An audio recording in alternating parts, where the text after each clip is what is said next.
All right, so the first thing we have to talk about is this super sensational, the newest outlet, left-wing outrage of Donald Trump. The Never Trumpers are all rallying around this story from Jeffrey Goldberg that was published at the Atlantic, where he claims that he has unnamed sources who everybody is assuming to be Trump's former chief of staff, John Kelly, saying that Donald Trump said a whole bunch of disrespectful things about dead American veterans, particularly from World War I and the Vietnam War. And I really didn't want to cover his story a whole lot because, for the reasons we're going to talk about in a minute, I don't really think there's a particular reason we should put a whole lot of stock in it. And also, I think it's a stupid thing to be outraged about. But Will, I'll let you, if you have anything to add to like the actual story that Goldberg put out or any important details that you think people actually need to know that I missed. Yeah, I mean, there was it was quite a long story. There were a lot of claims he made about just like these various things Trump has said throughout his term. I think he had reportedly denigrated these dead American soldiers in a French cemetery he was supposed to visit and called them suckers and losers or something. That was one of the claims. And another claim is that he said bad things about John McCain. And so like that's sort of like the general gist of this story is that he said bad things about dead veterans and then as well as John McCain.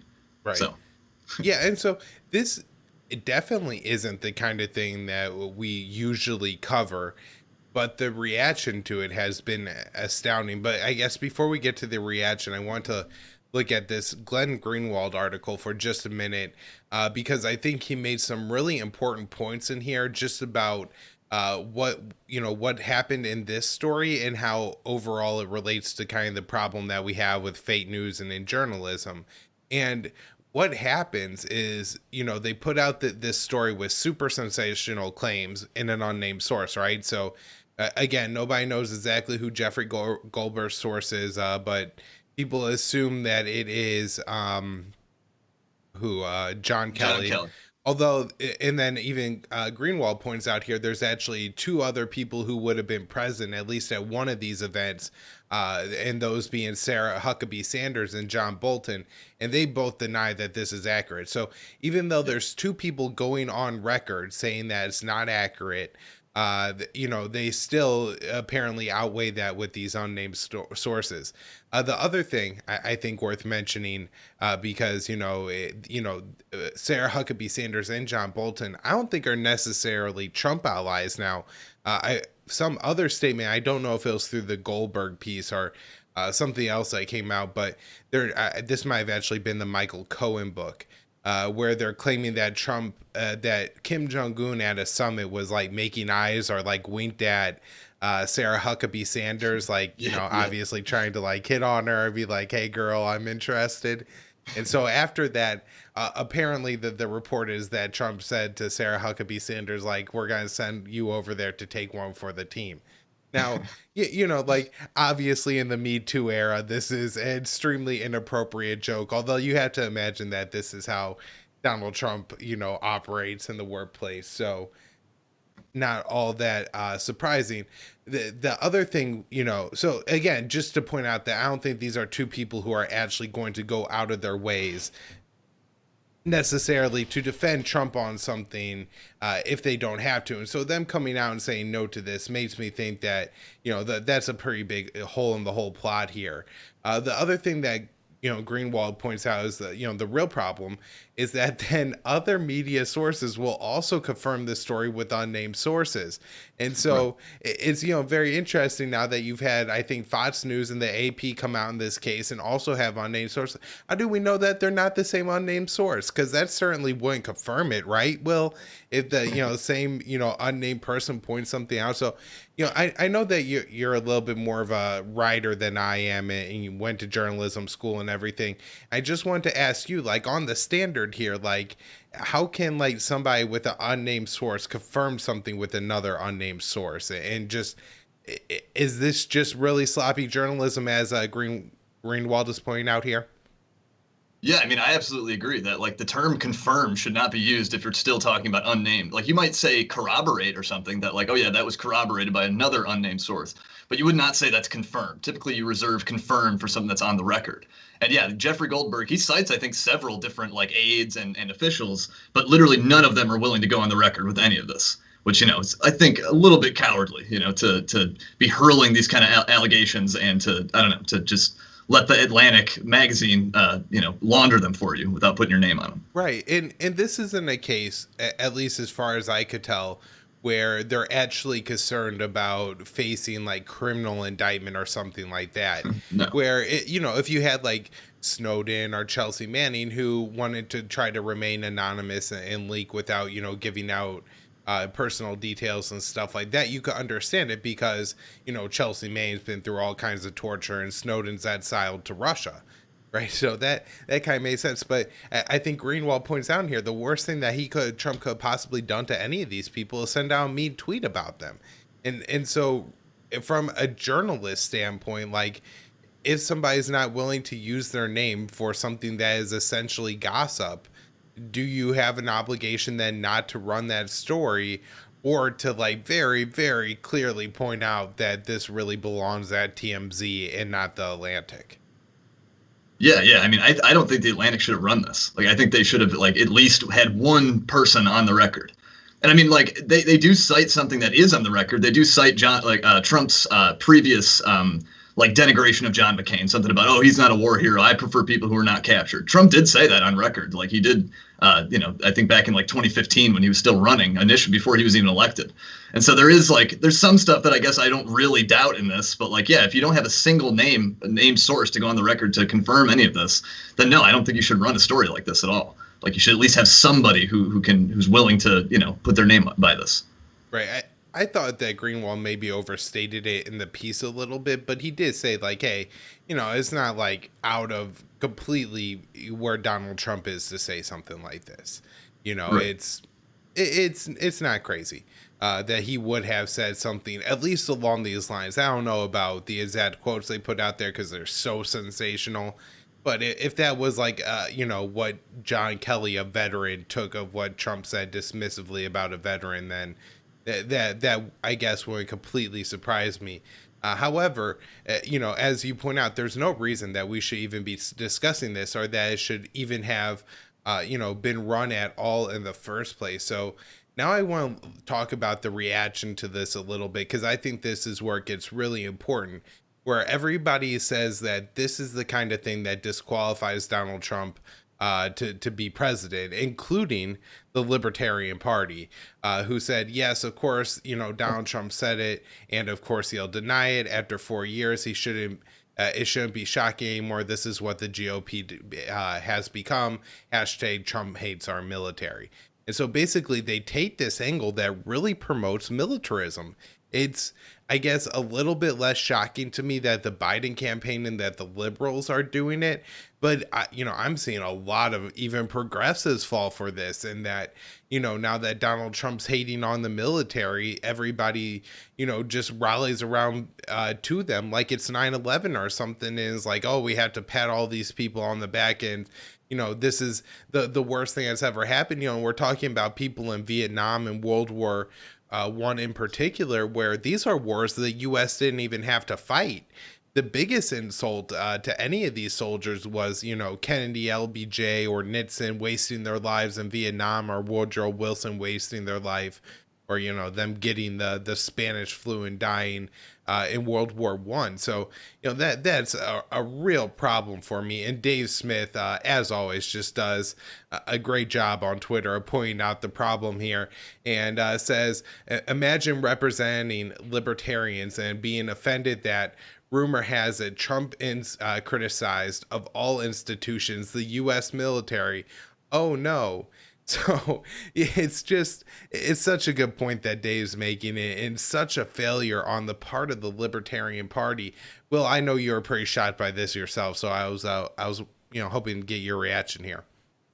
Yeah, yeah. I mean, like, I think the proper stance toward this Jeffrey Goldberg piece is to be very skeptical, to demand proof always. Like to just like to see the LP just uncritically swallow this thing, just just to get this like very low hanging partisan, like personal attack on Trump.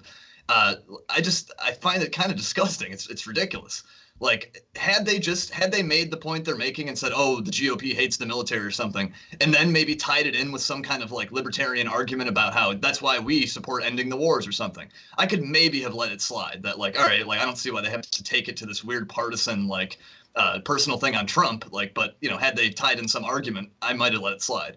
But no, they didn't do that at all. They just purely like, I don't know how you could distinguish if you showed me the text of that tweet and asked me who sent this tweet out, the Libertarian Party or the Biden campaign. I wouldn't be able to tell you the difference. And I would have guessed the problem. Biden campaign. I would have assumed it was the Biden campaign. Because the LP should only be tweeting this out in response to a U.S. soldier dying overseas. U.S. soldier dies in Afghanistan. Absolutely. Hashtag Trump hates our military. We shouldn't be there. They shouldn't be dying there. That's the point the LP needs to be making. I thought I had a pretty witty reply to this thing, so I'll go ahead and say I did, the LP Twitter : and from what they're saying, let's all believe poorly sourced sensational claims from Jeffrey Goldberg. What could possibly go wrong?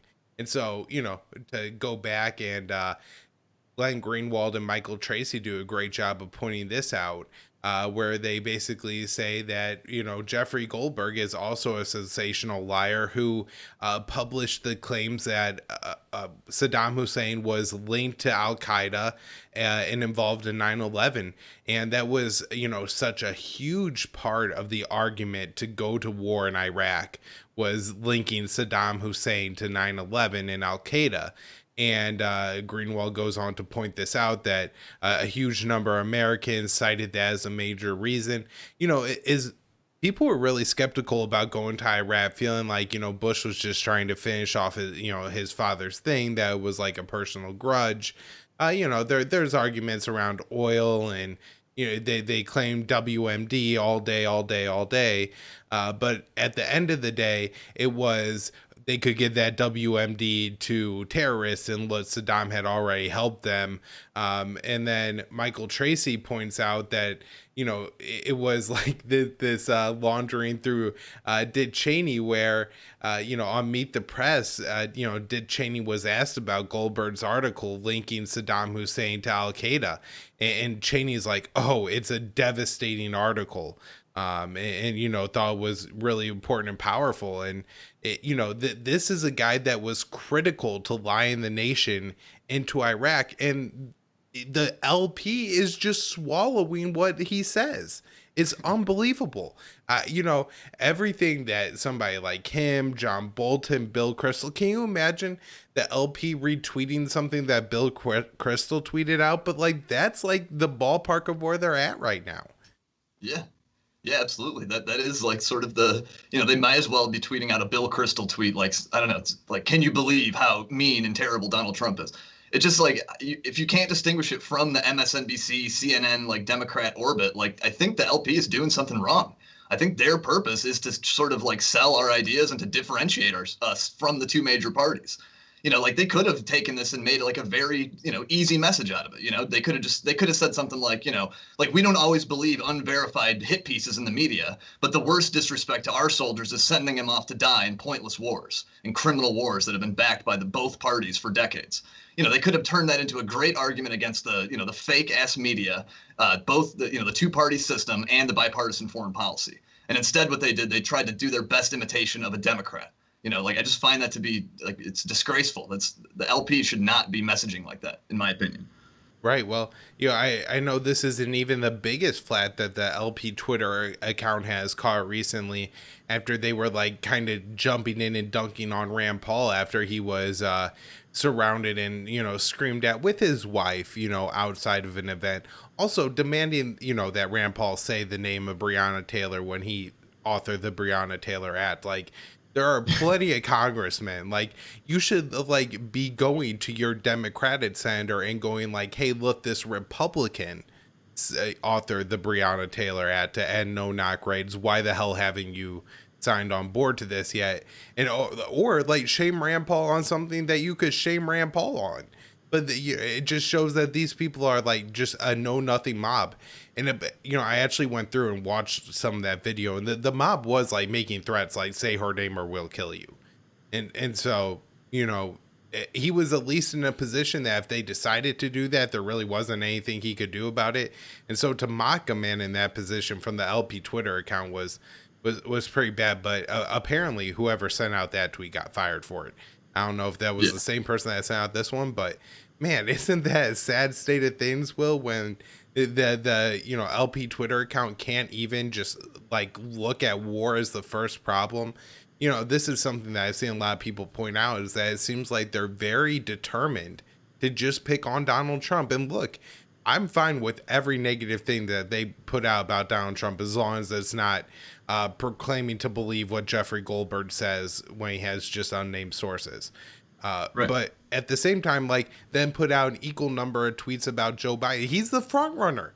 You have a race. You're the third party, and you're not criticizing the front runner. What the hell are you doing? It's shocking the way that this has been handled here. And this to me, I guess, because it's in a little bit more of our realm, Will, has just been like a slap in the face, really, for the libertarian take to be this on this issue. Yeah, I mean, we have this radical philosophy. We have all these this unique approach to all these different social issues and stuff that most of the major parties aren't talking about. And, I think the LP should be doing its best to constantly sell that, to constantly tell people that, hey, there's another option here. And all they're really doing is saying, hey, we're like the junior anti-Trump party. The Democrats are already the anti-Trump party. They're just saying we're like the junior Democrats. That's like everything the LP does seems to be trying to send out that message that hey, us too. Like we're also fashionably anti-Trump. And again, like you're saying, there's all kinds of things they could hit Trump on all day, but those would be things that you could also hit Biden on in both parties, and actually do libertarian messaging instead of just trying to be Rachel Maddow or something. Do you have anything else to add on this, Will, or should we talk about Assange? No, let's move on. Something more